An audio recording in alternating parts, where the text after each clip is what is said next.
Just recently, I was thinking about how quickly tensions can rise, maybe like at a Pasar Malam or somewhere, when someone brings up old grievances in a completely new argument. Right. Everyday life sometimes reflects these bigger undercurrents. Exactly. Now imagine that, but amplified right in the heart of our parliament. Okay.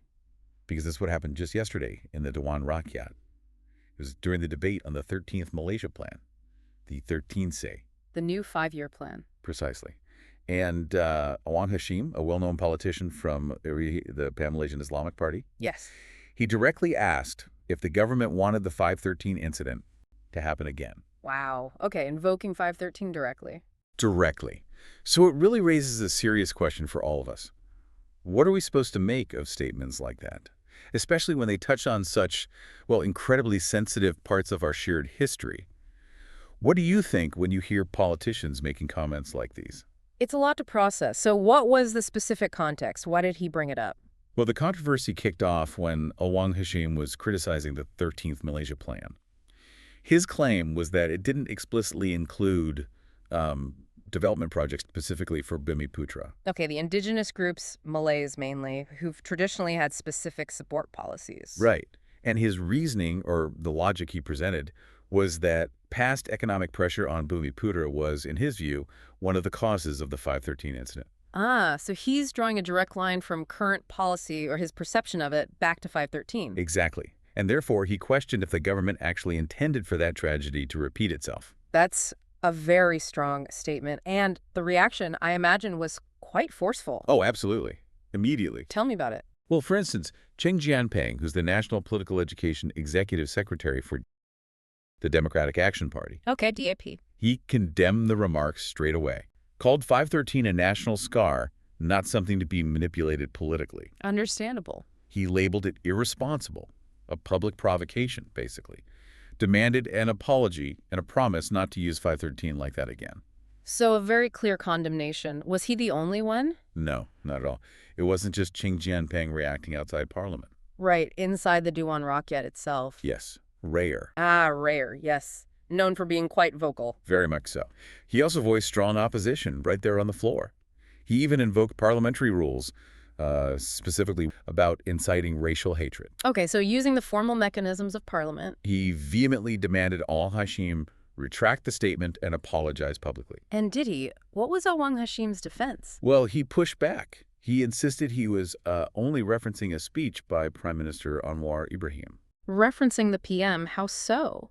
He didn't elaborate much on that point in the reports, but he also argued that just mentioning Bumiputra issues shouldn't be seen as racist. He sort of asked, well, why is discussing Chinese issues okay, but his points aren't? Trying to frame it as a parity issue. Kind of. Yeah. And he also pointed out, look, the 1st through the 12th Malaysia plans always had specific Bumiputra support measures. He implied its, supposed absence in the 13th plan was his legitimate concern. Right, so his defense was partly procedural, partly about precedent. Yeah.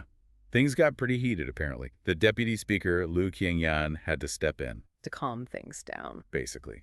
She suggested the PM would respond later and told Rayer he could submit a formal motion if he wanted to pursue it further.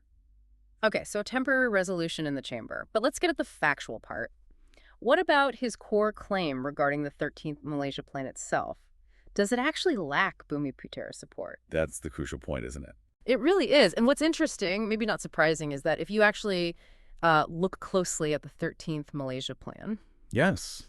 it does contain policies aimed at Bumiputra economic empowerment, quite comprehensively, actually. Like what, for example? Are there specifics? Yeah, there are. It outlines things like general national economic support, entrepreneurship programs that would naturally include Bumiputra participation, but also specific support for Bumiputra communities in East Malaysia, Sabah, and Sarawak. Right. And targeted measures for the Orang Asli in peninsular Malaysia, too. So the claim that it's absent, well, it doesn't seem to hold up when you read the document. So the facts seem to paint a very different picture from the rhetoric used in Parliament. It certainly appears that way in this instance. Which brings us back to the why. What does this all mean? Why use such strong rhetoric invoking 513 if the factual basis seems shaky? Yeah. What's the underlying logic here, if we can call it that? That's really the core question we need to unpack. When you hear statements like this, there are often a few problematic thought patterns or maybe logics at play. Okay, like what? Well, first, you often see this zero-sum game mentality. Meaning. The idea that the economy or government support is a fixed pie. So if one group gets something, say, development for Chinese new villages, which has also been discussed, it must mean it's being taken away from another group. It's this caring for others means you're targeting me kind of thinking. Right. Which obviously hinders growing the whole pie for everyone. Exactly. It pits groups against each other. Second, there's what you could call an implied threat. Using 513. Precisely. Yeah. Using a national trauma like 513 as leverage. It hints at, if my group doesn't get what it wants or feels pressured, well, remember what happened last time.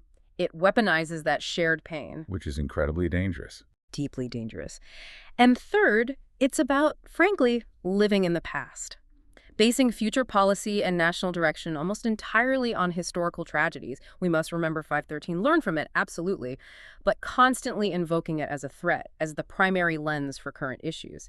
That really holds Malaysia back from moving forward as a truly unified nation. So it's like using a shared scar not as a lesson, but as a tool. A tool for political gain, essentially. And that's the concern. Responsible leadership surely should be about building hope, building unity, especially in a place as diverse as Malaysia, not sowing fear based on interpretations of policy. This whole incident, it just really throws into sharp relief that delicate, difficult balance politicians have to strike, doesn't it?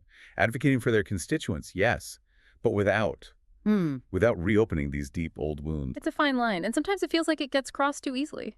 It really does. And it's such a powerful reminder for all of us, I think, to listen critically, to really evaluate the messages we're hearing, especially when history is brought into it, and always try to look for that bigger picture in our national conversation. Context and facts matter. They really do. Remember to like and subscribe.